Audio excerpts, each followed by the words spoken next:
नमस्कार। कक्षा 3 विषय गणित के इस कालांश में सभी छात्रों का स्वागत, अभिभावकों को प्रणाम। तो प्रश्नावली 2 इस प्रश्नावली 2 के सभी अभ्यास 2.1, 2.2, 2.3, 2.4, 2.5 और 2.6 तक हमने सभी प्रश्न हल कर लिए हैं पिछले कालांशों में। इस कालांश में हम प्रश्नावली 2 के कुछ सवाल ले रहे हैं और प्रकरण का नाम है 2 अंकों की संख्याओं के योग। तो पहला प्रश्न है, इसके अंदर संख्याओं में इकाई, दहाई व सैकड़े का मान बताइए। तो पहले हम इसको इकाई, दहाई, सैकड़े में विभाजित कर लेते हैं। तो सबसे दाहिनी ओर का जो अंक है वो सैकड़ा है, 3 सैकड़ा, और फिर उसके बाद में 5 है, 5 दहाई प्लस 5 इकाई। इस प्रकार से सैकड़ा 100 का है, 300 प्लस 5 दहाई का मतलब 50 और 7 इकाई का मतलब 7।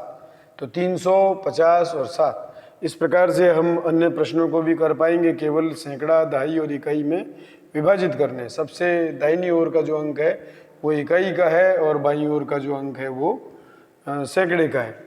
इसी प्रकार से प्रश्न नंबर 2 के अंदर इकाई, दहाई व सैकड़े के रूप में लिखिए। तो इसमें केवल इकाई, दहाई, सैकड़े के रूप में लिखिए बोल रहा है। प्रश्न उसी प्रकार के हैं जैसे ऊपर वाला प्रश्न हमने हल किया है, वैसे ही हमको इसमें भी करना है। तो इसमें है 448 एक संख्या है, तो यहाँ से हम लिखना शुरू करते हैं। 448। तो ये पहला प्रश्न है दूसरे का 448।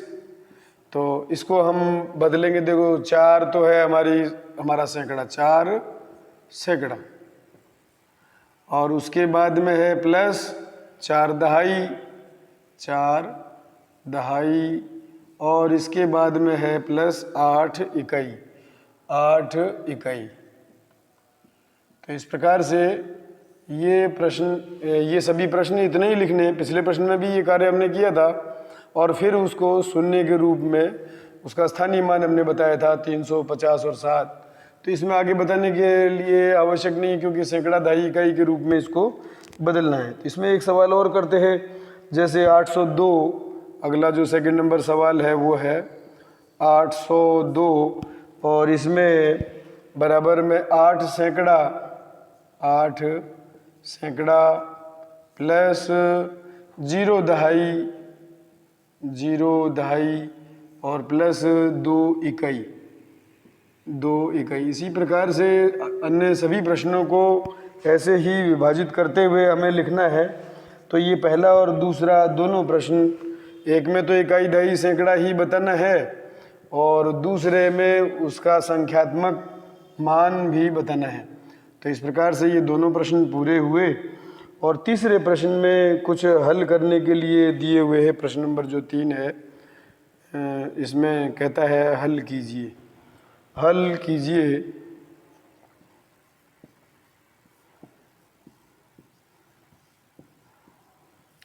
इसमें दहाई और इकाई लिखा हुआ है, इधर दहाई है और इस तरफ इकाई, दाहिनी ओर इकाई होता है। तो 24 एक संख्या है, तो हम बोल सकते हैं कि इकाई 4 है और दहाई 2 है। इसके नीचे 3 और 3, इकाई के नीचे इकाई, दहाई के नीचे दहाई रखना चाहिए, और फिर हम इसको जोड़ेंगे। ये जोड़ का सवाल है। तो एक दूसरा प्रश्न और लिखते हैं। ये पहला प्रश्न था और इसके बाद में दूसरा जो प्रश्न है इसमें भी इकाई और दहाई ही है। यहाँ पर इकाई और ये दहाई अंक। तो 68, 6 दहाई है और 8 इकाई है। 68 के नीचे है 34, ये 3 और 4, 3 दहाई और 4 इकाई। इकाई और दहाई के अंकों को पहचानना है और उसके उत्तर में भी वो इकाई, दहाई ही रहेगा। 4 में 3 जोड़ा 7 हो गया। इसके बाद कोई हासिल नहीं है, 2 और 3 5, ये 57 इसका उत्तर आ गया। इकाई 7 है और दहाई 5 है, दोनों अंकों में बता सकते हैं। यहाँ पर 8 और 4 12 का 2, एक हासिल अगले अंक के ऊपर हम लिख सकते हैं। 6 और 1 7, 7 और 3 10 का 0, एक हासिल को आगे लेंगे।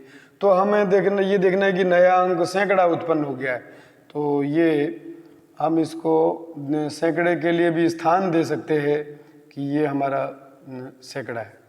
तो इस तरह से सैकड़ा एक है, जो यहाँ से योगफल आया वो सैकड़े में परिवर्तित हो गया। हमने केवल इकाई और दहाई लिखा था और सैकड़े को भी हमने साथ में जोड़ दिया। इस प्रकार से हमारे ये 3 प्रश्न हुए, तो शेष हम अगले कालांश में हल करेंगे। धन्यवाद।